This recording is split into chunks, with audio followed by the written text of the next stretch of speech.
All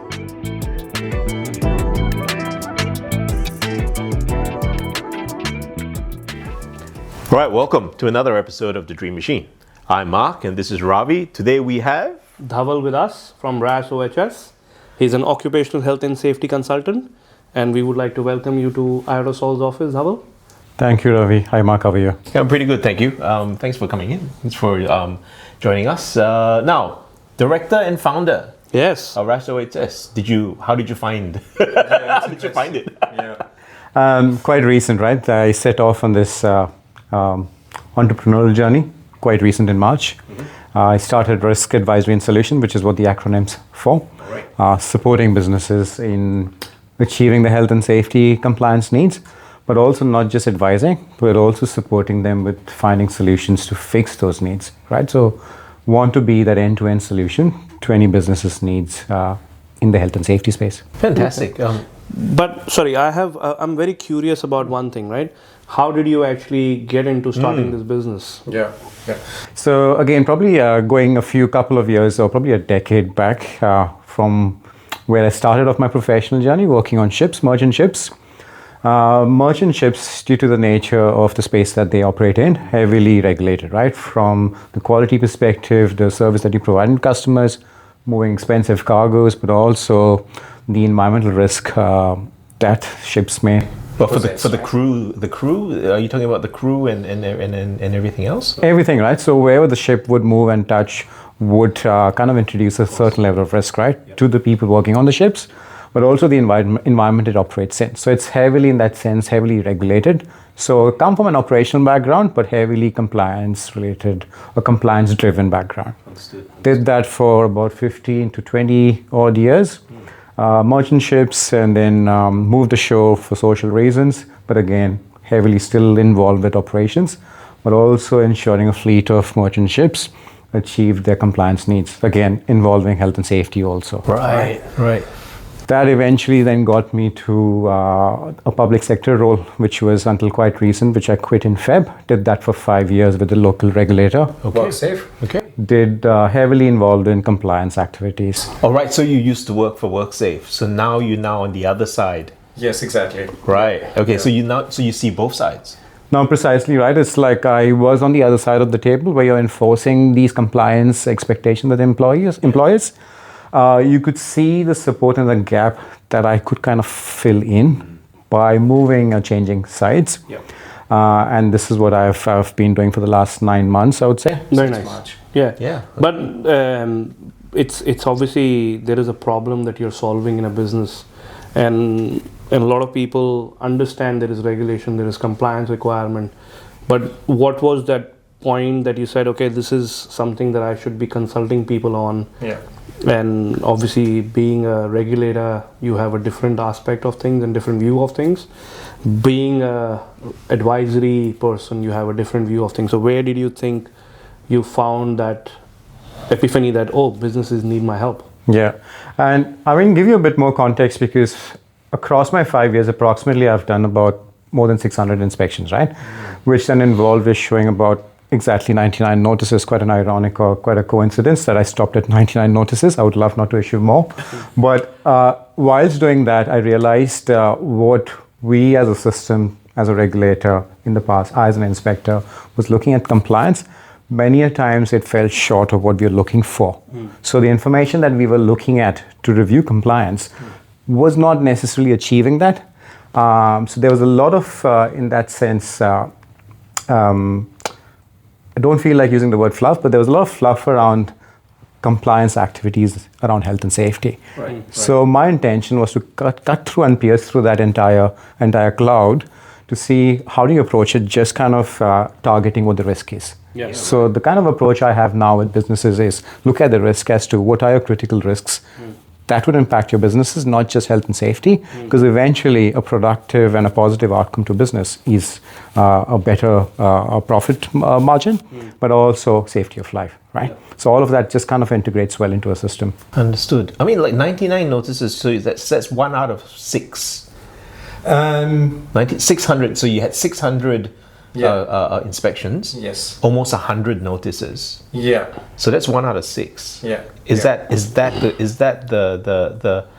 the landscape, the minefield that companies are navigating? Yeah, I feel like saying I was more on the conservative side, issuing notices, which is not to say that you don't identify a gap and you wouldn't be issued with a notice. Yes, inspectors would issue notices. However, if you look at the average, you pull out the recent report from WorkSafe, they issue it every financial year, you would see the number of notices that have been issued. It's way more than the 99 average. Wow. Yeah. Okay. So, like again, this has always been my point of misunderstanding, I would say. Why would WorkSafe issue a notice? Yeah. Technically, yes. So the inspectors would identify a gap in your obligation as an employer to ensure the workplace is safe. And if you don't meet those obligations, you don't provide a safe workplace in that sense, you would be issued with a notice because essentially you've contravened a certain aspect of the OHS Act. Of the Act, right? Okay. Yeah. And I believe there is new things coming on board as well, the psychosocial risk and stuff. It would be great if you can touch some points on that as well. Yeah, absolutely. In fact, the psychosocial, or rather the technical name for that is Occupational Health and Safety Psychological Health Regulation. Quite a mouthful. But that's kicked off since yesterday, 1st of December. Now, interestingly, people are seeing it as quite new. However, the way health was defined originally in the Health and Safety Act was something that includes psychological health, meaning physical health and safety, but includes also the psychological aspect, because they can't be separated. But what's happened now is you've got a more prescriptive regulation in that sense that guides employers in achieving a safer workplace, but also allows the regulator to enforce those expectations. Like an enforcement framework almost, isn't it? Absolutely. That's what I understand it to be. Yeah. And but what I think we've had this discussion offline about this new, because it affects everyone in Victoria, every employer. Yeah. And so the thing that fascinates me about the whole WorkSafe scenario, right, is because a lot of people misconstrued it as a government regulation per se, but it's actually an insurance scheme, isn't it? Part of it is an insurance aspect where you would see the Work Cover Act itself, the Worker Rehabilitation Act. Right. That takes care, it's like a safety net for businesses, isn't it? You're paying a premium, and as part of that setup, if an employee was injured, you would have certain support systems taken care through that premium. However, that's a reactionary approach, right? Yes. Good to have, it's absolutely necessary. But the proactive aspect of WorkSafe or the regulation Doesn't happen, right? But so the thing that I thought was that this is, obviously as I was learning a bit more about the subject, was like, okay, so let's bring the psychosocial the new regulations. If I'm in breach of those regulations and I found to be severely in breach, that would also impact my premiums, wouldn't it? Absolutely. So, and breach is on one aspect where you could be issued with notices, but also potential prosecutions through the court system. However, the worker aspect is whenever an employee is injured, you are tapping into that premium, isn't it? Where work cover system is giving you support. You're tapping into your insurance. The insurance money, Yeah, that's right. Insurance, essentially, there's a claim that will be put in. Right. And once the claims are investigated and approved, again, I would like to put a disclaimer. I'm not an expert in the work cover aspect of things, the work cover insurance component of things. However, the moment you tap into that support and safety net, it would kind of impact your premium, because if you are a high risk if you're constantly business, in breach, right, and then next thing you know, you're it's like your car. If you keep driving into lampposts, obviously your insurance will go up. Yeah. But see, this is again me trying to understand this side of things. But I pay work cover insurance. The only question they ever ask me when I'm actually renewing my insurance every year is, what was your payroll last year and what will be your payroll next year? Like, can you give us an estimation for it? Yeah. And they don't ask what policies and procedures I have put in place, what training I have put in place for my staff, what am I doing about the psychosocial side of things, or physical risk side of things in my business, so that they can say, oh, great, I've got everything in place, I should not be paying such a high premium. Or I have nothing in place and I should be paying such a high premium. The only question I ever get asked is, how much payroll was last year? Can you certify that? And then how much are you expecting to pay next year? Just enter the estimated values and we will issue you the cost for the renewed premium. And again, like I said, not an expert in that entire space, but one of the component is the number of claims you may have had in the past. So again, that's a question you would need to probe. If you've had employees putting in claims, for example, if you've got multiple employees putting in claims for hazardous manual handling, meaning if there are activities in the workplace that involve hazardous manual handling where you could end up having employees exposed to musculoskeletal disorders, that would reflect in the claims that have been approved. You'd be having a different conversation, I would assume, with your either insurance agent or the insurance company. So one of the component is the remuneration and the number of employees you have or your turnover and such things. From the OHS perspective, you would soon then start having conversations around the claims that I've put in. If you haven't had those conversations, I suspect you've got no claims. Yeah, I've got no claims. Obviously, I mean, it's a low risk environment. It's a low risk environment. We don't do a lot of manual handling. There is a high risk after 1st of December of the psychosocial things, but obviously we still have to assess those risks. But I think one additional component that I would like to focus on is like, from your advisory point of view, what do you think a business should do so that they can handle or improve or actually reduce the chance of going into any sort of work safe covers or scrutinies or any claims required, right? So if you have like a quick 2 or 3 minute blurb for somebody that these are the things that they should definitely think about doing as a business, what would that be? No, absolutely. So the simple line or the definition is that any part of a business, if it can result into harm to your employees or your customers or your contractors, you need to be mindful of, right? Health and safety. Now, if you just pull out past regulatory reports, it would talk about the high risk industries and the harms that they're exposed to. So look at risk-based approach. Going all out and saying we want to keep our employees safe means little in terms of saying what is the industry you operate in, what are the chances, what are the risks that your employees could be exposed to. Say, for example, in your setting, without knowing more about your business yet, but say, for example, in your industry, chances are you could be exposed to certain psychosocial hazards. I would imagine, to some extent, occupational violence aggression, be it physical or non-physical in nature, but being in person or remotely in that sense, right? Especially when you're interacting with customers and clients, right? Don't meet the expectations, chances are there would be a level of frustration. If you've got no escalation processes, it's going to be vented out, or an employee or a customer-facing employee may experience that harm. So the point here being, go risk-based, identify your industry and what is that risk that your industry is exposed to. It would be good. I think if you've not been exposed to that harm individually as a business, that's fine, that's good for you. However, you operate in a similar environment, right? So if you can foresee those risks, what your competitors are experiencing, what other businesses are experiencing, you get a head start in terms of managing that risk, right? So rather be proactive, have a proactive risk assessment. Where is that risk coming from to these stakeholders, right? That's where you would start uncovering what things you can do and try and understand as to what you can and cannot do, because you can't do everything.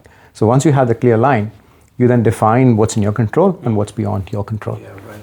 Because when I had a quick look at the legislation, and of course it sparked. I went, oh wait, you have external threat, and you have internal threats, right? I think it's really well written, right? So when I say internal, I'm like bullying, workplace bullying, right? This covers that as well, isn't it? Absolutely.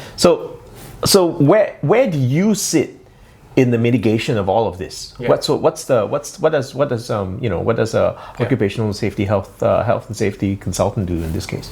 I guess like any other business, not all businesses I've seen from experience have all expertise required for every possible scenario. Oh yeah, I mean if you have under 10 employees, you can't have one person full time doing OHS. It's not feasible, right? Absolutely. Like even my current clients are in the public and private sectors, right? So they're anywhere ranging between 20 to 500 employees. So meaning the point being that they tap into your expertise when necessary. Why have someone sitting on your payroll when you don't need those expertise, right? However, of course, having those expertise internally also is beneficial, but you need to assess that if it's beneficial or not. So where I come in is when employers or businesses decide that, oh, guess what, let's get a clear a perspective, a fresh perspective in a certain level of risk or something that they're exposed to through the interaction with the regulator. That's when I come in for, let's say, high risk situations. Okay. Yeah, fantastic. Well, I've been thinking about doing this for all the guests that we will ever have in the future. Yep. I want to ask this question to you: how is AI impacting your business? Oh, It's an amazing question, right? I have less apprehensions than actually what I'm optimistic about. But what stops me, or the friction point for me, is the privacy and confidentiality element in it, because the kind of information you're dealing with is specific and private to a business or an individual. Say, especially when you talk psychosocial. claims, yeah. Exactly, right. Yeah. So you want to be mindful. So to this point, the way I'm using it is to kind of use system level probing through AI, where you've got no private information. You're probing it from the law perspective. Yep. However, I've experienced where just the use of ChatGPT, it's made up and hallucinated at times and created sections of the act which never existed, right? So the moment I see numbers and I see references to legislation, I'm more critical of it, right? But to articulate things better, to articulate risk better, I found it more useful. Okay. So from content generation point of view, it is useful. Yeah. But to assess regulations and laws, everybody needs to make sure that actually that regulation and law actually exists before AI has decided to create it. yes. But do you think that training, let's say for example in my organization, do you think it would be an important role training can play? That how do I actually train my staff to ensure like psychosocial, manual handling, or any other risks? Would it help? Absolutely, right. So are you saying AI's role in providing training? So whether it is AI driven, whether it is actual training, whether somebody comes out and generates that content and trains people in the organization, do you think it would be beneficial? Absolutely, right. Because it expedites the whole process, use of technology. Say, what do you compare it against? Even PowerPoint, that's technology in some sense, but it's still old school, conventional, because you're just limited to your hours and the access of information you have. So with AI, you're just expediting that entire process. You become more creative, and you're finding real scenarios, or kind of close to real scenarios, to demonstrate the effectiveness, say, of a risk, right? So absolutely. Yeah, I find in a closed environment, AI is actually really powerful, especially once you've given it the data field to play with, right? And then you use it to pass the data and inquire within your fixed your closed environment. It's very powerful. It's just when it starts asking, you ask it to go out and go and make. That's when it gets. And one additional thing that I would like to talk about is the partnership that we have established between RAS, OHS, and IOTASOL. So, like, I believe there is a lot of combined things that we can offer to businesses out there, where there is obviously a need of training, and we can provide the platforms where the training is happening, and then you can basically help build that content for that business, specifically helping them understand these are the risks and this is the associated training that is required. And that's where we have that good partnership going. Absolutely. And I'm super excited about that also, because I conventionally come from an operational background, and then now I'm in the safety space. But again, I've seen the level of risk controls, even the regulations or the law expects of you is the highest level of risk controls. Of course, training and the way you deliver training also is super valuable, but also going to the next level through the partnership is where can we actually automate to an extent where it's more collaborative and supportive of the workforce in terms of forcing risk well in advance. Like the conversations we had the other day was around having sensors and data that can be pulled out without human intervention. So it's rather live data than you being reactionary to an incident that's happening and then you collecting data. And I would love to hear more about your work with the virtual reality space as well as the cobot space that you are working in. The cobot is quite exciting. In fact, even the VR. But first, the cobot. So again, it's a collaborative robot. It's not an industrial robot. Working with another service provider, did a feasibility study in a sheet metal manufacturing space here in Melbourne. Essentially, the perspective we had was having an employee work, 3 employees work across 3 different shifts for 8 hours each shift, having to pick up 2 kgs of metal products, right, sheet metal products, doing that in and out with just probably half an hour breaks in between, was a repetitive task in nature, but also picking up half a kg or 2.5 kgs across 7 hours. That itself is hazardous manual handling. The way even it's defined in the legislation. So why not actually use technology to let it do the repetitive task and give more meaningful task to the employee, which through the study that we're conducting on site, we could literally see that employee had been with the business for about more than 10 to 15 years, right? And you could see them facing difficulty in bending at their waist and also twisting their waist. So you could see signs of already hazardous manual handling effects on that individual. So cobot being that nice replacement, taking the employee from harm's way. But even for the more riskier tasks, you could have the cobot actually replace that individual for the task and rather give more complex task or actually more meaningful task to this individual. So a collaborative approach. In the VR space, that's actually amazing. Even though it's training, but it's training to the extent where you're providing someone realistic experience without them having to go in a high-risk environment. For example, working at heights. I wouldn't want anyone to be standing on the edge to kind of experience the risk that they could be exposed to. Absolutely. But just imagine in VR in controlled space, right?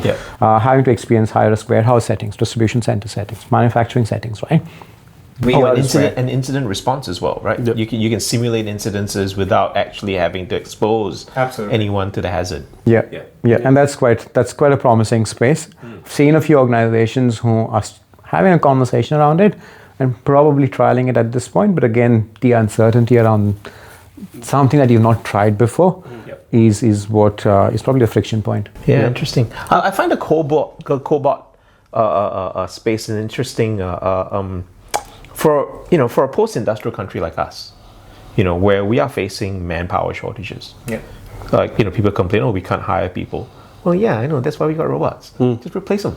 Just replace people with the repetitive tasks, right? And then train the person for the high value stuff, right? He's been doing this for 10 years. Now get him to go and figure out how to do this better, while the robot does it the old way, while he's going to figure out how to do this better. Yeah, and I think it's supporting. If anything, I see it as supporting an employee, because if you have a state of knowledge that a certain task is going to expose employees to a high level of risk, right, which cannot be reversed. So once you've got these non-alterable conditions, there's no use of regret, right?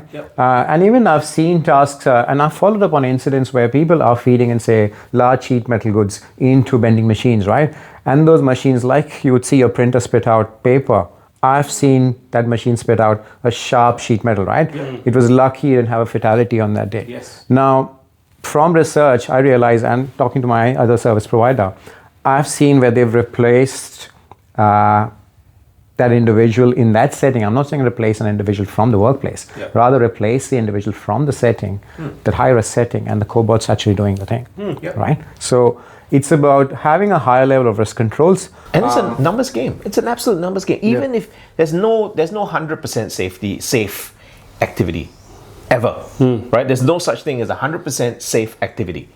Anything that we do, crossing the road, Sleeping, putting food in your mouth, right? Sleeping is safe. No, some people know wake up from sleep. Right. And I guess the point is, you'd love to have zero risk. In theory, I would love to have it, but the best way to have zero risk is literally don't do the task, which is okay. If you can afford to not do it as a business, don't do it. Why would you do it anyways?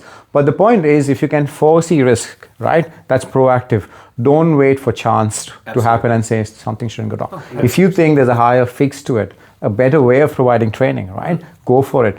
If PowerPoint's putting you to sleep, can you have a more creative and engaging way of providing the training and information, right? If you can replace the high-risk tasks from an individual to a machine. And if there's any catastrophic failure, right, it's a replaceable machine. It isn't a person that's bearing the brunt of that failure.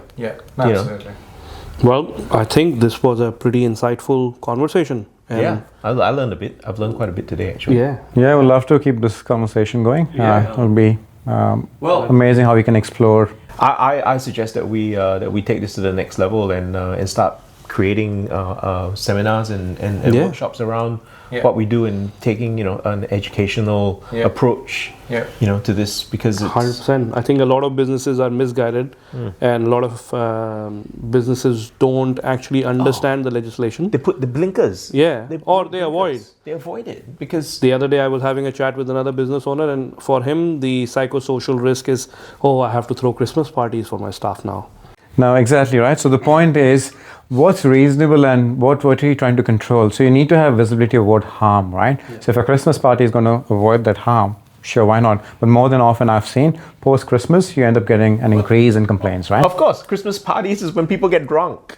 When people get drunk, things go wrong. You're better off not having the Christmas party if you want to talk about. I wouldn't want to take over the Christmas party though from individual. It's a good social event. But you make it safe, right? Exactly. You mitigate the risk. You have policies in place. And it's about education and training. Like, 100%. hey, there needs to be no bullying in the Christmas party. Yeah. There needs to be no physical touch.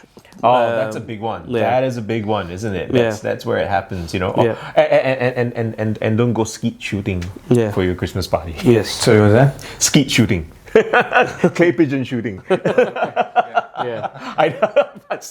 A friend of mine was telling me about one of their Christmas party was getting drunk and going to a range to shoot clay pigeons. For a person like me, when you mention that, I'm already going in a risk assessment mode. Why are there guns involved after being drunk? It was incredible. He's like, whose idea was it? Oh, it's the boss's. Okay. Very interesting boss.